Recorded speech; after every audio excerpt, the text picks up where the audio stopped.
रतिया उतार ना हो कि डोली चढ़ी अइले मैया से रावाली रतिया उतार ना हो।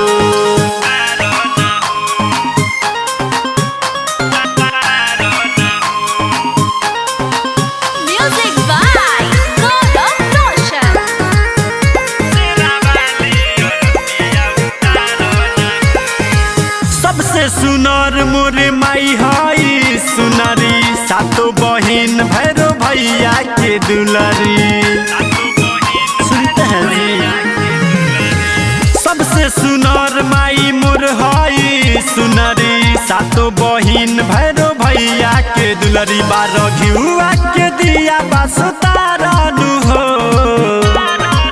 कि डोली चढ़ी अइली मैया से रावाली रतिया उतार ना हो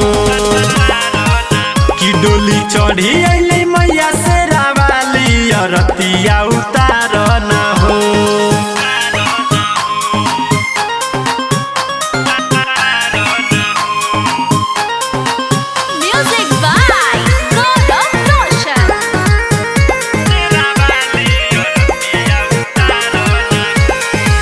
माई के स्वागत में सगरो जमाना पूजा में बन गइल सुनुआ दीवाना।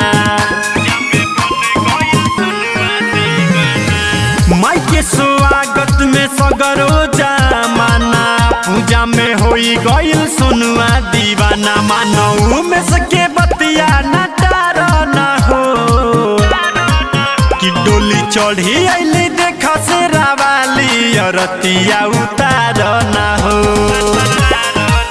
कि डोली चढ़ी अइली मैया से रावाली रतिया उतार